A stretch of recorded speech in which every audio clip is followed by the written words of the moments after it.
ক্বালা রাসূলুল্লাহ সাল্লাল্লাহু আলাইহি ওয়াসাল্লাম তুদনা শামসু ইয়াউমাল কিয়ামাতি মিনাল খাল।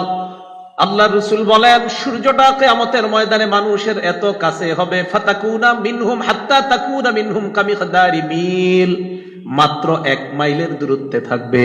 কয় মাইল? কিয়ামতের ময়দানে সূর্যটা মাত্র 1 মাইলের দূরত্ব থাকবে। রাসূল বলেন, ফায়াকুনুন নাসু আলা কদরি আমালিহিম ফিল আরাক, মানুষ তার আমল অনুযায়ী ঘামের মধ্যে থাকবে। ফামিনহুম মান ইয়াকুনু ইলা কাবাই, কোন মানুষের ঘাম হবে তার পায়ের টাকনু পরিমাণ। ওয়া মিনহুম মান ইয়াকুনু ইলা রুকবাতাই, কারো ঘাম হবে তার হাঁটু পরিমাণ। ওয়া মিনহুম মান ইয়াকুনু ইলা হাকওয়াই, কারো ঘাম হবে তার কোমর পরিমাণ। কি পরিমাণ? কোমর। কারো ঘাম হবে তার কোমর পরিমাণ। কিছু নুসখায় হাকওয়াইহি, কোন নুসখায় আছে হাকওয়াই, কোমর পরিমাণ ঘাম হবে। ওমিনহুম মাইয়ুলজিমুহুল আরাকু ইলজামা, কারো ঘাম হবে নাক পরিমাণ। আল্লাহ নবী হাতের মাধ্যমে মুখটা ইশারা, এইদিকে ইশারা করে আবার বললেন কারো ঘাম হবে নাক পরিমাণ। এটা হলো ঘামের অবস্থাটা এত ভয়ঙ্কর হবে। এবার বুখারীতে কি করে দেখেন ঘামের পরে কি হবে। সহিহ বুখারী হাদিস নাম্বার 6532 নাম্বার হাদিস, 6532। ক্বালা রাসূলুল্লাহ সাল্লাল্লাহু আলাইহি ওয়াসাল্লাম, আল্লাহ নবী বলেন, ইয়ারাকুন নাস ইয়াউমাল কিয়ামা হাত্তা ইয়াযহাবা আরাকুহুম ফিল আরদ 70 যিরাআত। কিয়ামতের ময়দানে মানুষ যখন ঘর্মাক্ত হয়ে যাবে, মানুষ যখন ঘামাবে, তাদের ঘাম জমিনের মধ্যে 70 গজ নিচে হবে তাদের ঘাম। এরকম ঘামের মধ্যে আপনার এটার গভীরতা হবে 70 গজ। এই ঘামের মধ্যে মানুষ সাঁতার কাটতে থাকবে। রাসূল বলেন, ইউলজিমুহুম হাত্তা বালাগা আযানাহুম, ঘাম তাদেরকে এমন ভাবে ডেকে ফেলবে তাদের কান পর্যন্ত ঘাম যাবে। কারো কারো অবস্থা হবে মত, তার মানে ঘামের মধ্যে হাবুডুবু খেতে থাকবে। কিয়ামতের ময়দানে মানুষ তার আমল অনুযায়ী ঘামের মধ্যে সাঁতার কাটবে। কারো হবে হাঁটু, কারো টাকনু, কারো কোমর পরিমাণ। দেখেন এই পরিস্থিতি অনেক ভয়ঙ্কর, এটা সহ্য করার মতো না। এই জন্য এই দিন আল্লাহর রহমতের ছায়া ছাড়া আমাদের উপায় নাই। তো সেই ভয়ঙ্কর পরিস্থিতিতে আল্লাহ পাক রব্বুল আলামিন দয়া করে 7 শ্রেণীর মানুষকে আরশের ছায়াতলে জায়গা দান করবেন। কয় শ্রেণীর মানুষ? সহিহ বুখারী হাদিস নাম্বার 660 নাম্বার হাদিস।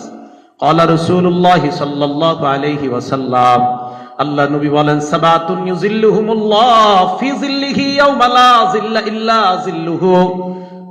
7 ব্যক্তি এমন, যে 7 ব্যক্তিকে আল্লাহ কিয়ামতের ময়দানে তার ছায়ার মধ্যে ছায়া দান করবেন, যেদিন আল্লাহর রহমতের ছায়া ছাড়া আর কোনো ছায়া থাকবে না।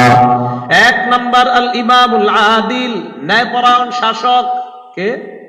এই ন্যায়পরায়ণ শাসককে আল্লাহ কিয়ামতের ময়দানে আরশের ছায়াতলে জায়গা দান করবেন। ন্যায়পরায়ণ শাসক কাকে বলে? ন্যায়পরায়ণ শাসক বলা হয় আল ইমামুল আদিল। ইমামুল আদিল বলা হয় হুয়া আইয়াত্তাবিআ আমরাল্লাহ বিকুল্লি শাইইন বিওয়াদঈ কুল্লি শাইইন ফি মাওদিহি মিন গায়রি ইফরাতিন ওয়ালা তাফরিদ। কোন রূপ বাড়াবাড়ি ছাড়া, ছাড়াছাড়ি ছাড়া, যে প্রত্যেকটা জিনিসকে যথাযথ স্থানে যে রাখে তাকে বলা হয় ন্যায়পরায়ণ শাসক। প্রত্যেকটা বিষয় যথাযথভাবে আদায় করা তাকে বলা হয় ন্যায়পরায়ণ শাসক। হুয়াল আদলু ফি নাফসিহি ওয়াল আদিলু ফি হুকমিহি, নিজেও একজন ইনসাফওয়ালা এবং হুকুমও করে ইনসাফের সাথে, তাকে বলা হয় ন্যায়পরায়ণ শাসক। 2 নাম্বার, ন্যায়পরায়ণ শাসকের মৌলিক 4টা কাজ। জোরে বলেন কয়টা? 4টা কাজ। সূরা হজের 41 নাম্বার আয়াতে আল্লাহ বলেন, আল্লাযীনা ইম্মাক্কান্নাহুম ফিল আরদি আকামুস সালাহ ওয়া আতাউয যাকাহ ওয়া আমারু বিল মা'রুফি ওয়া নাহাউ আনিল মুনকার। আমি যাদেরকে দুনিয়ার শাসনভার দেই, যাদেরকে ক্ষমতায় বসাই, তাদের মৌলিক দায়িত্ব হবে 4টা। 1 নাম্বার আকামুস সালাহ, নামাজ কায়েম করা। 2 নাম্বার ওয়া আতাউয যাকাহ, যাকাত আদায় করা। 3 নাম্বার আমারু বিল মা'রুফ, নেক কাজের আদেশ করা। 4 নাম্বার ওয়া নাহাউ আনিল মুনকার, অসৎ কাজ থেকে নিষেধ করা। তাহলে ন্যায়পরায়ণ শাসকের মৌলিক কাজ কয়টা? 4টা। নামাজ কায়েম করা, রাষ্ট্রীয়ভাবে নামাজ কায়েম করা, রাষ্ট্রীয়ভাবে যাকাত প্রতিষ্ঠিত করা, রাষ্ট্রীয়ভাবে ন্যায় কাজের আদেশ করা, রাষ্ট্রীয়ভাবে অসৎ কাজ থেকে মানুষকে বিরত রাখা। মৌলিকভাবে একজন ন্যায়পরায়ণ শাসকের এই 4 কাজ। ন্যায়পরায়ণ শাসকের ফজিলত, কয়েকটা ফজিলত আমরা মনে রাখি। 1 নাম্বার ফজিলত, ন্যায়পরায়ণ শাসক আল্লাহর ডান পাশে নূরের মিম্বরে বসবে। আল্লাহর ডান পাশে নূরের মিম্বরে বসবে। কে এটা? ন্যায়পরায়ণ শাসক। মুসলিম শরীফের 1827 নাম্বার হাদিস। এই হাদিসের মধ্যে আসছে ক্বালা রাসূলুল্লাহ সাল্লাল্লাহু আলাইহি ওয়াসাল্লাম ইন্নাল মুকসিতিনা ইনদাল্লাহ আলা মানাবির মিন নূর আন ইয়ামিনির রহমান। ন্যায়পরায়ণ শাসক আল্লাহ পাক রব্বুল আলামিনের কাছে নূরের মিম্বরে বসবে, রহমানের একদম ডান পাশে, রহমানের ডান পাশে নূরের মিম্বরে বসবে। ওয়াকিলতা ইয়াদাইহি ইয়ামিন, ন্যায়পরায়ণ শাসকের দুই হাত ডান হাত। বলেন কি বললাম বাংলাটা? ন্যায়পরায়ণ শাসকের দুই হাত ডান হাত, মানে ডান হাত দিয়ে ভালো কাজ করা লাগে। তো ন্যায়পরায়ণ শাসকের ডান হাত মানে দুই হাত ডান হাত। কিলতা ইয়াদাইহি ইয়ামিনুন, তার দুই হাত ডান হাত, মানে সে শুধু ভালো কাজই করবে, ডান হাত দিয়ে শুধু ভালো কাজই করা। তো ন্যায়পরায়ণ শাসকের দুই হাত ডান হাত, এর মানে তো ন্যায়পরায়ণ শাসককে আল্লাযীনা ইয়াদিলুনা ফি হুকমিহিম ওয়া আহলিহিম ওয়া মা ওয়ালু, ন্যায়পরায়ণ শাসক তারা যারা পরিবারের লোকজনের মধ্যে ইনসাফ কায়েম করে, তার অধীনস্থ যারা তাদের মাঝেও ইনসাফ কায়েম করে, তাকে বলা হয় ন্যায়পরায়ণ শাসক। ওই ন্যায়পরায়ণ শাসক রহমানের ডান পাশে নূরের মিম্বরে বসার মতো ব্যবস্থা আল্লাহ করে দিবেন। এ হলো 1 নাম্বার ফজিলত। ন্যায়পরায়ণ শাসকের 2 নাম্বার ফজিলত, ন্যায়পরায়ণ শাসক জান্নাতি। সুবহানাল্লাহ। সহিহ মুসলিম শরীফ হাদিস নাম্বার 2565 নাম্বার হাদিস। ক্বালা রাসূলুল্লাহ সাল্লাল্লাহু আলাইহি ওয়াসাল্লাম, আল্লাহ নবী বলেন আহলুল জান্নাতি সালাসা, জান্নাতি 3 প্রকার। জোরে বলেন জান্নাতি কয় প্রকার? 1 নাম্বার যু সুলতানিন মুকসিতুন মুওয়াফফাকুন, 1 নাম্বার ন্যায়পরায়ণ শাসক যাকে তৌফিক দেওয়া হয়েছে ভালো কাজ করার। এই ন্যায়পরায়ণ শাসকের ঠিকানা হলো জান্নাত। ন্যায়পরায়ণ শাসকের ঠিকানা জান্নাত, যাকে ন্যায় কাজ করার তৌফিক দান করা হয়েছে। 2 নাম্বার রাজুলুন রাহিমুন রাকিকুল কলবি লিকুল্লি যি কুরবা মুসলিমিন, 2 নাম্বার ওই ব্যক্তি যেই ব্যক্তি দয়ালু এবং অন্তরটা সদয়, নিকটাত্মীয় এবং মুসলমানের প্রতি, এই ব্যক্তিও আল্লাহর জান্নাতের মেহমান। নিকটাত্মীয় মুসলমানদের প্রতি যার হৃদয়টা সদয়, যিনি খুব নরম দিলের মানুষ, সেও জান্নাতি হবে। এটা হলো 2 নাম্বার ব্যক্তি। 3 নাম্বার আফিফুন মুতাআফফিফুন যু ইয়াল, যার অনেক সন্তান আছে, থাকার পরেও মানুষের কাছে হাত পাতে না। সন্তানাদি আছে, অভাব অনটনের মধ্যে আছে, এই সন্তান অনেক থাকার পরেও অভাব অনটন মানুষের কাছে প্রকাশ করে না, মানুষের কাছে হাত পাতে না, লজ্জায়, এই ব্যক্তিও জান্নাতে যাবে। তো এই 3 জনের একজন ন্যায়পরায়ণ শাসক। বলেন তো 3 জনের একজন ন্যায়পরায়ণ শাসক। একটা কিতাব আছে না সিলসিলাতুস সহিহা, এটার নাম শুনছেন? আলেমরা ছাড়া অন্যরা না শোনাই ভালো। তো এই কিতাবের 3384 নাম্বার হাদিস। এই কিতাবের 3300, না শোনা ভালো এরকম না, কিতাবের নাম জানা তো ভালোই, মানে বললাম আর কি, আলেমরা জানলেই হবে, আপনাদের মোটামুটি যে কিতাবগুলো জানেন এইগুলা জানলেই চলবে। তো সিলসিলাতুস সহিহা 3384 নাম্বার হাদিস। এই হাদিসের মধ্যে আসছে সালাসাতুন লা ইয়ারুদ্দুল্লাহু দুআআহুম, 3 ব্যক্তির দোয়া আল্লাহ ফিরায় দেয় না। কয় ব্যক্তির দোয়া আল্লাহ ফিরায় দেয় না? 3 ব্যক্তির দোয়া আল্লাহ ফিরিয়ে দেয় না। এর মধ্যে একজন হলেন আল ইমামুল আদিল, ন্যায়পরায়ণ শাসকের দোয়া আল্লাহ কখনো ফিরায় দেয় না। ন্যায়পরায়ণ শাসকের দোয়া আল্লাহ কি করে না? ফিরায় দেয় না। তাহলে ন্যায়পরায়ণ শাসক 1 নাম্বার আরশের ছায়া তলে কিয়ামতের ময়দানে জায়গা পাবে। তিনি কে বলেন তো? ন্যায়পরায়ণ শাসক। পৃথিবীর শ্রেষ্ঠ ন্যায়পরায়ণ শাসক ছিলেন মুহাম্মদুর রাসূলুল্লাহ সাল্লাল্লাহু আলাইহি ওয়াসাল্লাম। সহিহ বুখারী হাদিস নাম্বার 3475 নাম্বার হাদিস। এই হাদিসে একটা মজার ঘটনা আছে। কি হয়েছে? মক্কার এক নারী চুরি করছে, এক মেয়ে চুরি করছে, আরবের এক মেয়ে চুরি করছে। তা আম্মা জান আয়েশা সিদ্দিকা বলেন আন্না কুরাইশান আহাম্মাহুম শাআনুল মারআতিল মাখজুমিয়াতিল্লাতী সারাকাত, মাখজুমি গোত্রের এক নারী চুরি করছে। এই চুরিটা মক্কার নেতৃস্থানীয় ব্যক্তিবর্গদেরকে ভাবিয়ে তুলল যে এই মেয়েটা একটা বংশীয় মেয়ে, চুরি করলে তো হাত কাটা হয়, এটা কিভাবে? তো সবাই চিন্তা করলো রাসূলকে দেখিন একটু সুপারিশ করে। তাদের মধ্যে একজন বলল মাইয়ুকাল্লিমু ফিহা রাসূলুল্লাহি সাল্লাল্লাহু আলাইহি ওয়াসাল্লাম, এই মেয়েটার ব্যাপারে আল্লাহ রাসূলের সাথে কে কথা বলবে? ফাকালু ওয়া মাইয়াস্তারি আলাইহি ইল্লা উসামা ইবনে যায়েদ হিব্বু রাসূলিল্লাহি সাল্লাল্লাহু আলাইহি ওয়াসাল্লাম। এই ব্যাপারে আল্লাহ নবীর সাথে আল্লাহ রাসূলের সবচেয়ে প্রিয় ভাজন, আস্থাভাজন উসামা ইবনে যায়েদ ছাড়া অন্য কেউ রাসূলের সাথে কথা বলার সাহস নাই কারো। যদি কথা বলতে হয় তো নবীজির নাতি যায়েদ ইবনে হারেসার ছেলে উসামা, এই উসামাকে নবী অনেক মহব্বত করে, আদর করে কোলে নেয়, সে পারবে নবীর সাথে কথাটা বলতে, অতএব তাকে আমরা রাসূলের কাছে পাঠাই। সাহাবারা কেউ সাহস করতেছে না। ও মাইয়াস্তারি আলাইহি ইল্লা উসামা ইবনে যায়েদ, ইস্তিরা মানে হলো সাহস করা, এই সাহস তো উসামা ছাড়া আর কারো নাই। উসামা ইবনে যায়েদকে রাজি করাইলো, তুমি এক কাজ করবা, তোমার দাদাকে গিয়ে বলবা এই মহিলাটা চুরি করছে, বংশীয় নয় মেয়ে, তো তার হাত কাটাটা কি একটু বা শিথিল করা যায় কিনা। হযরত উসামা ইবনে যায়েদ রাদিয়াল্লাহু তাআলা রাসূল সাল্লাল্লাহু আলাইহি সাল্লামের কাছে গেলেন, যাওয়ার পর ব্যাপারটা বললেন। রাসূল সাল্লাল্লাহু আলাইহি ওয়াসাল্লাম জবাব দিলেন, আতাশফাউ ফি হাদ্দিম মিন হুদুদিল্লাহ, তুমি কি আল্লাহর কোন ফয়সালা শিথিল করার ব্যাপারে আমার কাছে সুপারিশ করতেছো? আল্লাহ নবী বললেন, ইন্নামা আহলাকা মান কানা ক্বাবলাকুম আন্নাহুম ইযা সারাকা ফীহিমুশ শরীফ তারাকুহ, তোমাদের পূর্বের জামানার মানুষ ধ্বংস হয়েছে যেই কারণে, এর মধ্যে একটা কারণ হলো এই, তাদের মাঝে কোনো সম্ভ্রান্ত ব্যক্তি চুরি করলে তাকে তারা ছেড়ে দিত। ওয়া ইযা সারাকা ফীহিমুদ দাঈফ আকামু আলাইহিল হাদ্দা, আর যদি তাদের মধ্যে কোনো দুর্বল নিম্ন শ্রেণীর মানুষ চুরি করত তাহলে তারা হদ কায়েম করত। ইহুদিরা এমন করত। আপনার কি করত? সম্ভ্রান্ত ব্যক্তি চুরি করলে একটু শাস্তি টাস্তি দেয়া মা, আর যদি দুর্বল মানুষ চুরি করে তো তার হাত কাটতো। রাসূল আকরাম সাল্লাল্লাহু আলাইহি সাল্লাম যেই কথাটা শেষে বললেন, সারা দুনিয়ার মধ্যে স্বর্ণাক্ষরে লিখে রাখার মতো কথা।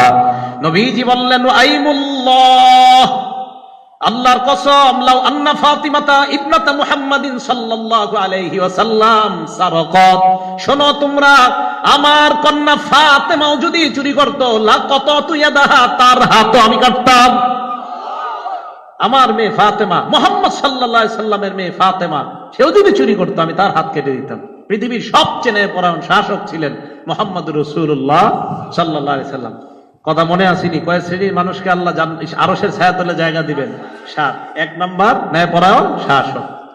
2 নাম্বার ওয়া শাবুন নাশা ফি ইবাদাতি রাব্বিহি আযজা ওয়া জাল, ওই যুবক যার যৌবন বয়সটা, যার জীবনটা লালিত পালিত হয়েছে আল্লাহর ইবাদতের মধ্যে, যৌবন বয়সটা ইবাদতে কাটাইছে। বলেন যৌবন বয়স কিভাবে কাটাইছে? একটা কিতাব আছে হাদিসের নাম সহিহুল জামে, 3355, কত হয়? 3355। এই কিতাবের 3355 নাম্বার হাদিস। এই হাদিসের মধ্যে ক্বালা রাসূলুল্লাহ সাল্লাল্লাহু আলাইহি ওয়াসাল্লাম, আল্লাহর নবী বলেন, ইখতানিম খামসান ক্বাবলা খামসিন, 5টা জিনিসের আগে তোমরা 5টা জিনিসকে মূল্যায়ন করো। কয় জিনিসের আগে কয় জিনিসকে মূল্যায়ন করো? সবাই মনে রাখবেন। 1 নাম্বার শাবাবাকা ক্বাবলা হারামিক, তুমি বুড়া হয়ে যাওয়ার আগে তোমার যৌবনটাকে তুমি মূল্যায়ন করো, গনিমত মনে করো। বলেন 1 নাম্বার যৌবন, যৌবন বয়সটা ইবাদতে কাটানো। তাহলে 1 নাম্বার শাবাবাকা ক্বাবলা হারামিক, 1 নাম্বার যৌবন বয়সটা এটা মূল্যায়ন করা। 2 নাম্বার ফারাগাকা ক্বাবলা শুগলিক, তুমি ব্যস্ত হয়ে যাওয়ার আগে অবসর সময়টাকে তুমি কাজে লাগাও। অবসর সময় তুমি কি করো? কাজে লাগাও। আমাদের তালেবে ইলম ভাই যারা আছি, আমরা ছুটিগুলাতে কাজে লাগানো দরকার, রমজান মাসটা কাজে লাগানো দরকার, বন্ধগুলা আমাদের কাজে লাগানো দরকার। ছাত্রদের মধ্যে যারা এই সময়গুলা কাজে লাগাবে এরা সোনায় সোহাগা হয়ে যাবে। তো অবসর সময়গুলা কাজে লাগানো, ফারাগাকা ক্বাবলা শুগলিক, এটা 2 নাম্বার। অবসর, ব্যস্ত হয়ে যাওয়ার আগে অবসর সময়টাকে কাজে লাগানো। ব্যস্ততা আপনি দেখবেন সুবহানাল্লাহ 10 বার কইতে পারতেছেন না। সুবহানাল্লাহ আপনি আগে কইতে পারতেন, অবসর সময় আপনি 33 বার 100 বার বলতে পারতেন। ব্যস্ত হয়ে যাওয়ার পর এটা পারতেছেন না, তাহলে অবসর সময়টা কাজে লাগানো। বাসে বসে থাকাটা এটা একটা অবসর সময়। আর ঢাকা শহর বাসে আপনার 2.5-3 ঘন্টা নিচে বসে থাকা হয় না, তো এই 2.5-3 ঘন্টা আপনি ফেসবুক না চালিয়ে আল্লাহর জিকিরে কাটায় দেন। তাহলে 2 নাম্বার ফারাগাকা ক্বাবলা শুগলিক। 3 নাম্বার ওয়া হায়াতাকা ক্বাবলা মাউতিক, মরার আগে তোমার জীবনটা তুমি মূল্যায়ন করো, মরলে তো শেষ, তো মরার আগে জীবনটা গনিমত মনে করো। 4 নাম্বার ওয়া সিহহাতাকা ক্বাবলা সাকমিক, তুমি অসুস্থ হওয়ার আগে তোমার সুস্থতাটা তুমি মূল্যায়ন করো। মানুষ অসুস্থ যখন হয়ে যায় তখন চাইলেও ইবাদত করতে পারে না, সুস্থতার সময় যে ইবাদতটা করা যায়, তাই তুমি সুস্থতার সময়টাকে তুমি মূল্যায়ন করো অসুস্থ হওয়ার আগে। আমাদের রাসূল সাল্লাল্লাহু আলাইহি সাল্লামও দেখেন ইন্তেকালের সময় এতটা অসুস্থ হয়ে গিয়েছিলেন যে রাসূল সাল্লাল্লাহু আলাইহি সাল্লাম পর্যন্ত মসজিদে যাইতে কষ্ট হয়ে যাচ্ছিল। আম্মা জান আয়েশা সিদ্দিকা তো বলেন, সহিহ বুখারী হাদিস নাম্বার 4438 নাম্বার হাদিস, আম্মা জান আয়েশা সিদ্দিকা বলেছেন যে আল্লাহ রাসূল ইন্তেকালের সময় ও আনা মুসনিদাতুহু ইলা সদরি, আমার বুকের সাথে ট্যাক লাগায় রাখছিলাম। আল্লাহ রাসূলের এত কষ্ট হচ্ছিল, কথাও বলতে পারছিলেন না। দাখাল আব্দুর রহমান ইবনে আবি বকরিন আলা নবী, আবু বকর সিদ্দিকের ছেলে আব্দুর রহমান মানে আমার ভাই রাসূলের কাছে সাল্লাল্লাহু আলাইহি সাল্লামের কাছে প্রবেশ করলেন।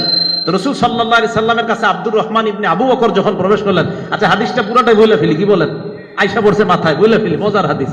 রাসূল আকরাম সাল্লাল্লাহু আলাইহি সাল্লামের কাছে আব্দুর রহমান ইবনে আবু বকর প্রবেশ করছে, মানে আম্মা জান আয়েশা সিদ্দিকার ভাই। তো প্রবেশ করার সময় আম্মাজান আয়েশা সিদ্দিকা বলেন, ওমা আব্দুর রহমান সিওয়াকুন রদ্বুন, আব্দুর রহমানের সাথে একটা তাজা মেসওয়াক, ইয়াস্তান্নু, যেটা দিয়ে মেসওয়াক করতেছে, একটা তাজা মেসওয়াক করতেছে। তো এই মেসওয়াক যখন করতেছে, রাসূল সাল্লাল্লাহু আলাইহি সাল্লাম ফাআব্বাদাহু, রাসূল সাল্লাল্লাহু আলাইহি সাল্লাম তার দিকে তাকাইছে, আব্বাদাহু রাসূলুল্লাহ বাসারা, রাসূল সাল্লাল্লাহু আলাইহি সাল্লাম তার দিকে তাকাইলেন, দৃষ্টি দিলেন। তো আম্মাজান ইশারায় বললেন, কি মেসওয়াকটা লাগবে? মাথায় বললেন, হ্যাঁ মেসওয়াকটা লাগবে। আম্মাজান বলেন, ফাখাসতু সিওয়াক, মেসওয়াকটা আমি নিলাম। নেওয়ার পর ফাকাসামতুহু ওয়া নাফাসতুহু ওয়া তাইয়াবতুহু, মেসওয়াকটা কামড়ায়া নরম করে দিলাম। আম্মাজান বলেন, আমার সৌভাগ্য, আমার থুতু আর রাসূলের থুতু মুবারক আল্লাহ তার ইন্তেকালের আগে এক করে দিয়েছেন। রাসূল সাল্লাল্লাহু আলাইহি সাল্লাম মেসওয়াক করলেন ইন্তেকালের আগে। আম্মাজান বলেন, মা রাআইতু রাসূলুল্লাহ সাল্লাল্লাহু আলাইহি সাল্লাম ইস্তান্না ইস্তিনানান আহসানা কাত্তু, ওই দিনের চাইতে এত সুন্দর করে আর কখনো মেসওয়াক করতে দেখিনি। আম্মাজান আয়েশা সিদ্দিকা উনি গর্ব করে বলতেন, মাতা রাসূলুল্লাহ সাল্লাল্লাহু আলাইহি সাল্লাম বাইনা হাতিনাতি ওয়া যাতিনাতি, আল্লাহ রাসূল আমার থুতনি আর আমার বুকের এই মাঝামাঝি অবস্থায় থেকে আল্লাহর কাছে চলে গিয়েছেন। তো রাসূল সাল্লাল্লাহু আলাইহি সাল্লাম কথাও বলতে পারছিলেন না, দুইজনের কাঁধে ভর দিয়ে মসজিদে যাচ্ছেন। তো ওজোরের সময় মানুষ ইবাদত করতে পারে না চাইলেও। এই জন্য 4 নাম্বার, সিহহাতাকা ক্বাবলা সাকমিক, অসুস্থ হওয়ার আগে সুস্থতা, এটাকে গনিমত মনে করা, এটাকে মূল্যায়ন করা। মনে থাকবে তো ইনশাআল্লাহ? তাহলে অসুস্থ হওয়ার আগে সুস্থতা, এগুলা গনিমত মনে করব আমরা। অবসরতার আগে, আপনার ব্যস্ত হয়ে যাওয়ার আগে অবসরতা, এটাকে আমরা গনিমত মনে করব। আর হলো আপনার যৌবন বয়সটা বৃদ্ধ হয়ে যাওয়ার আগে গনিমত মনে করব। আর একটা 5 নাম্বার যেটা, সেটা হলো আপনার গিনাকা ক্বাবলা ফাকরি, দরিদ্র হওয়ার আগে ধনাঢ্য, টাকা পয়সা, এগুলাকে গনিমত মনে করা। আপনি অযথা জায়গায় টাকাগুলা নষ্ট করে গরিব হয়ে যাওয়া, এটার কোনো মানি হয় না। তাহলে যৌবন বয়সটাকে আমরা ইবাদতে কাজে লাগানোর চেষ্টা করব, ইনশাআল্লাহ কিয়ামতের ময়দানে আরশের ছায়াতলে আল্লাহ জায়গা দান করবেন। তিরমিজি শরীফের 2416 নাম্বার হাদিস, এই হাদিসের মধ্যে রাসূল আকরাম সাল্লাল্লাহু আলাইহি সাল্লাম বলেন, লা তাজুলু কদামা ইবনি আদম হাত্তা ইউসালা আন খামসিন, কিয়ামতের ময়দানে আদম সন্তানকে 5টা প্রশ্ন করার আগে আদম সন্তানের 2 পা নড়বে না। কয় প্রশ্ন করার আগে? 1 নাম্বার, আন উমরিহি ফিমা আফনা, জীবন সম্পর্কে জিজ্ঞাসা করা হবে, জীবন কোন কাজে কাটাইছে। 2 নাম্বার, ওয়া আন শাবাবিহি ফিমা আবলা, 2 নাম্বার যৌবন সম্পর্কে প্রশ্ন করা হবে, যৌবনটা কোথায় কাজে লাগিয়েছে। 1 নাম্বার জীবন, 2 নাম্বার যৌবন, 3 নাম্বার আন মালিহি মিন আইনা তাসাবা, মাল কোত্থেকে কামাই করেছে। 4 নাম্বার ফিমা আনফাকা, মাল কোথায় খরচ করেছে। 5 নাম্বার জিজ্ঞাসা করা হবে, অমাযা আমিলা বিমা আলিমা, যারা ইলম অর্জন করেছে তারা ইলম অনুযায়ী কি পরিমাণ আমল করেছে। এই প্রশ্ন করার আগে বনি আদমের 2 পা নড়বে না। বলেন তো 5টার মধ্যে দ্বিতীয় নাম্বার যৌবন। এই জন্য যৌবন বয়সটা ইবাদতে কাজে লাগানো, তাহলে আল্লাহ আরশের ছায়াতলে কিয়ামতের মাঠে জায়গা দান করবেন। 3 নাম্বার, ওয়া কলবুহু ওয়া রাজুলুন কলবুহু মুআল্লাকুন ফিল মাসাজিদ, 3 নাম্বার ওই ব্যক্তি, যেই ব্যক্তির অন্তরটা মসজিদের সাথে ঝুলে থাকে, লেগে থাকে, বাজারে যায়, হাটে যায়, মাঠে যায়, ঘাটে যায়, বাসায় যায়, যাওয়ার সময় তার বাসায় যাওয়ার পরেও তার কানটা মসজিদের মুয়াজ্জিনের দিকে থাকে, আজান কখন হবে আর মসজিদে যাবে। এইভাবে মসজিদের সাথে অন্তর লেগে থাকা। মুসলিম শরীফের 671 নাম্বার হাদিস, ক্বালা রাসূলুল্লাহ সাল্লাল্লাহু আলাইহি ওয়াসাল্লাম, আল্লাহ নবী বলেন, আহাব্বুল বিলাদি ইলাল্লাহি মাসাজিদুহা, দুনিয়ার মধ্যে আল্লাহর কাছে সবচেয়ে পছন্দনীয় জায়গা হলো আল্লাহর ঘর, মসজিদ। আপনারা মাঝে মাঝে এটা ভাববেন যে দুনিয়ার সবচেয়ে প্রিয় ঘর, দেখেন মসজিদে সালাম ফিরাইছে ইমাম সাহেব, নামাজের পর মুসল্লিরা সবাই বের হচ্ছে, আপনি চিন্তা করেন আরেকটু বসে থাকি, আবার বের হয়ে গেছে সব, আপনি চিন্তা করলেন আরেকটু বসে থাকি, খাদেম সাহেব দরজাটা এখনো লাগায় নাই, ঠিক আরেকটু বসে থাকি না, উনি দরজা লাগা কেন? যে এটা হলো আল্লাহর সবচেয়ে প্রিয় জায়গা, তো প্রিয় জায়গা একটু বসে থাকি।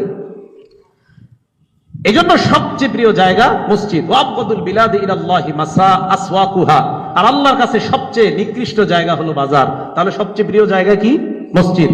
এবার আরেকটা বর্ণনা শুনেন, ইমাম হাইসামি রহমতুল্লাহ আলাইহি লেখা মাজমাউজ যাওয়ায়েদ 2 নম্বর খণ্ড 10 নম্বর পৃষ্ঠা, এই কিতাবের মধ্যে আছে, আল মাসাজিদু বুয়ুতুল্লাহি ফিল আরদ, দুনিয়ার মধ্যে আল্লাহর ঘর মসজিদগুলো হলো আল্লাহর বাড়ি।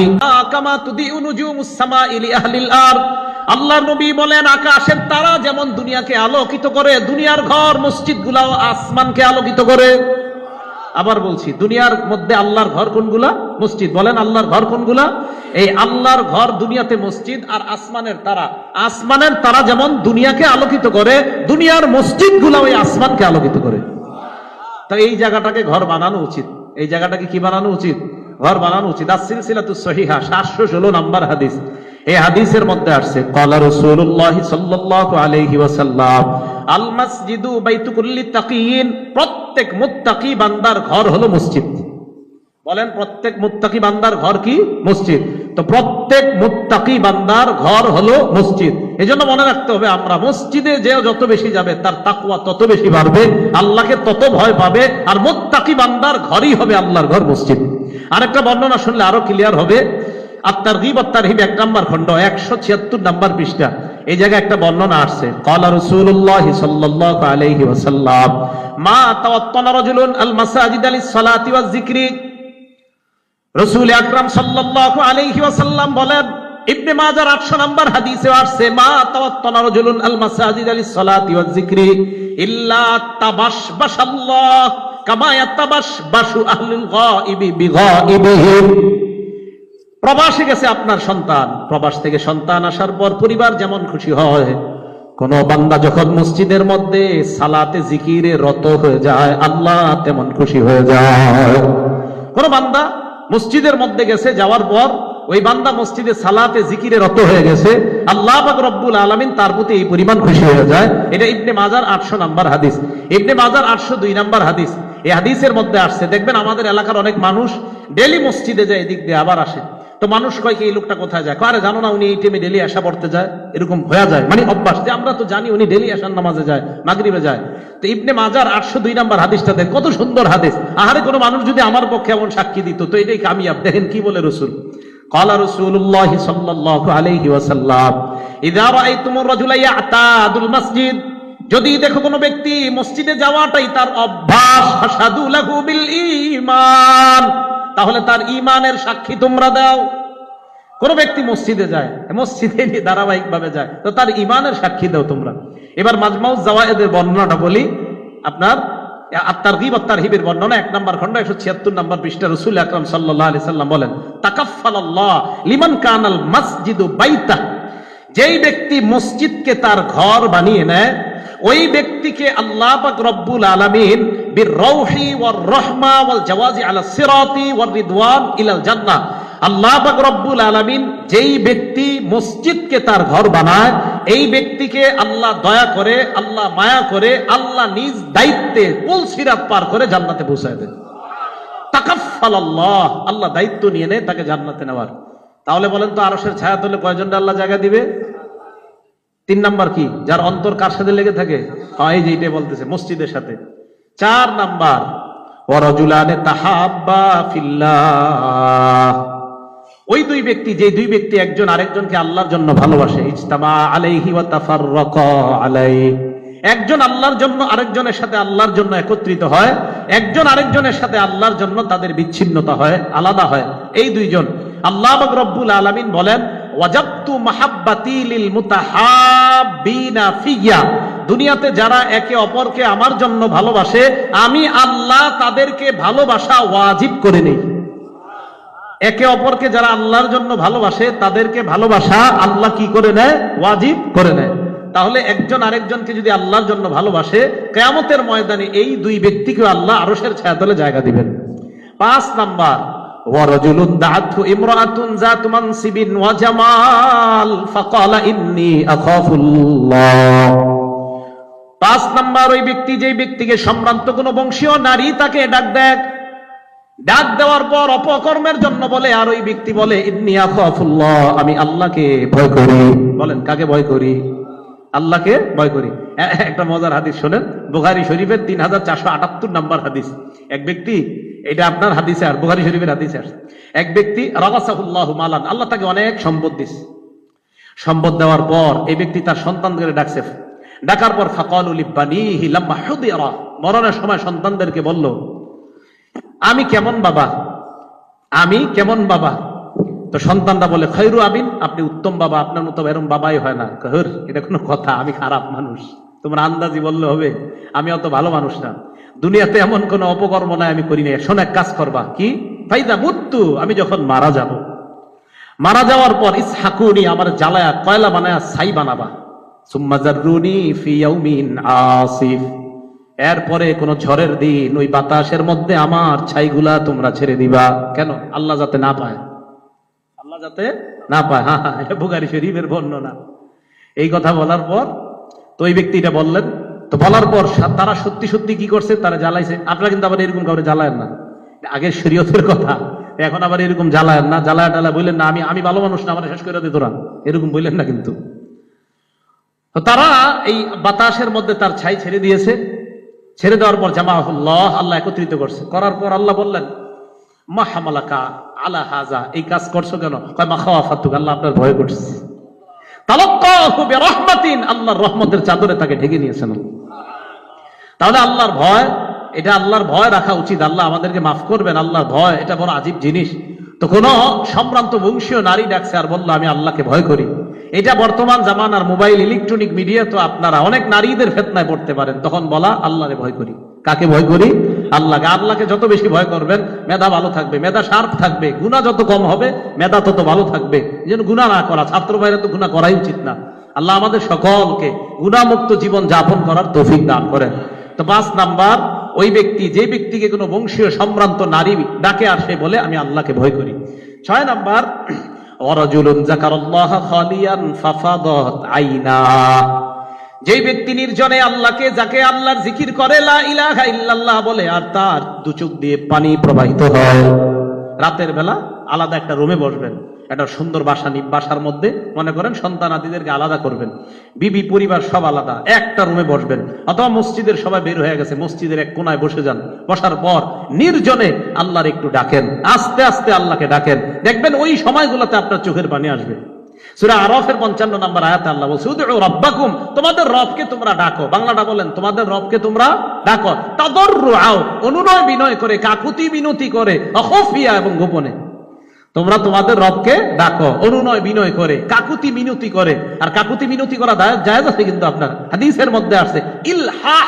ইলহাহ মানে কাকুতি মিনতি করা, আল্লাহ দেন দেন দেন, মাফ করে দেন দেন দেন, আল্লাহ দেন, এরকম বলা, কাকুতি মিনতি করা। ইন্নাল্লাহা ইউহিব্বুল মুলিহিন, যারা দোয়ার মধ্যে এরকম কাকুতি মিনতি করে, নাচুর হয়ে যায়, আল্লাহ তাদেরকে মহব্বত করে। আল্লাহ রাসূল আল্লাহ পাক রব্বুল আলামিন বললেন, তোমরা নির্জনে আল্লাহকে ডাকো, তোমরা গোপনে আল্লাহকে ডাকো। তাদাররুআ, অনুনয় বিনয় করে, কাকুতি মিনতি করে আল্লাহকে তোমরা ডাকো। তাহলে 6 নাম্বার, রাজুলুন যাকারাল্লাহ খালিয়া, যারা নির্জনে আল্লাহকে ডাকে। কারা কারা একটু নির্জনে ইনশাআল্লাহ দৈনিক কিছু সময় হলো আল্লাহর জিকির করব? নির্জনে নির্জনে নির্জনে নির্জনে নির্জনে ইনশাআল্লাহ। আপনার কাউরে বলা দরকার নাই, নির্জনে যখন একাই কি হবেন, আল্লাহরে বলবেন, আল্লাহ আমার গুনাহ যদি মানুষ জানে, আমি আরিফ বিন হাবিবের গুনাহ জানলে তুই মিম্বরে বসাবে না, চেয়ারে বসাবে না। আপনি বলবেন, আল্লাহ আমার গুনাহ যদি মানুষ জানে, আল্লাহ আমাকে এখানে বসাবে না। আল্লাহ আমার গুনাহ মানুষ জানলে আমাকে এরকম তাবলিগের আমির বানাবে না। আমার গুনাহ মানুষ জানলে আমাকে এরকম জিকিরের মজলিসে, হালকায় মজলিসের আমির বানাবে না। মাবুদ তুমি তো জানো আমি কত গুনাহগার, আল্লাহ মাফ করো, ঈমানের সাথে মৃত্যু দিও। এইভাবে আপনি আল্লাহকে বললে আপনার তো আল্লাহ কবুল করবে না, তো কি করবে? নির্জনে আল্লাহকে ডাকা। ডাকবো তো ইনশাআল্লাহ, আল্লাহর জিকির করা আর চোখের পানি আসা, এই ব্যক্তিকে আরশের ছায়া তলে আল্লাহ জায়গা দান করবেন। 7 নাম্বার, ওয়ারাজুলুন তাসাদ্দাকা, যে ব্যক্তি দান সদকা করে। কোন বর্ণনায় আনফাকা আসছে ফাআখফা, গোপনে দান করছে, হাত্তা লা তা'লামা শিমালুহু মা তুনফিকু ইয়ামিনু, তার ডান হাত কি দান করে বাম হাত জানে না। তার ডান হাত কি দান করে বাম হাত জানে না। এর দ্বারা উদ্দেশ্য আবার এরকম না, হুজুর তো একটু আগে যে আমরা সবার সামনে দান করলাম, এটা কেমন হইলো? না, বিষয়টা এমন না। বিষয় হলো ইখলাস, ইখলাসের সাথে দান করা, ইখলাসের সাথে দান করা। আপনি সবার সামনে দান করলেও এটা সমস্যা নাই যদি ইখলাস থাকে। সব আমলের মধ্যে আমরা 4 বিষয় মনে রাখবো। 1 নাম্বার নিয়ত শুদ্ধ করা, 2 নাম্বার ইখলাসের সাথে আমল করা, 3 নাম্বার আল্লাহর কাছ থেকে প্রতিদান পাওয়ার আশা আমল করা, 4 নাম্বার কাউকে দেখানোর জন্য আমল না করা। এই 4 কাজ থাকলে আর 5 নাম্বার সুন্নাহ মোতাবেক হলে ইনশাআল্লাহ ওই আমল আল্লাহ কবুল করবেন। তাহলে ওই আমল আল্লাহ কবুল করবে। তাহলে কয় শ্রেণীকে আল্লাহ আরশের ছায়াতলে জায়গা দান করবেন? তা আগের কথায় আসেন, ওই দিনকে ভয় করো যেই দিনের অবস্থা বড় ভয়ঙ্কর হবে। এই ভয়ঙ্কর পরিস্থিতিতে আল্লাহ 7 শ্রেণীর মানুষকে আরশের ছায়াতলে জায়গা দান করবেন। আমাকে, আপনাকে, আমাদের সকলকে যেন আল্লাহ এই 7 শ্রেণীর কোন এক শ্রেণীর অন্তর্ভুক্ত বানায়া আল্লাহ আমাদেরকে যেন দুনিয়া থেকে নেয়, আল্লাহ তৌফিক দান করেন। আমিন। ওয়া আখিরু দাওয়ানা আনিল হামদুলিল্লাহি রাব্বিল আলামিন। আসসালামু আলাইকুম ওয়া রাহমাতুল্লাহি ওয়া বারাকাতুহু। বিসমিল্লাহ।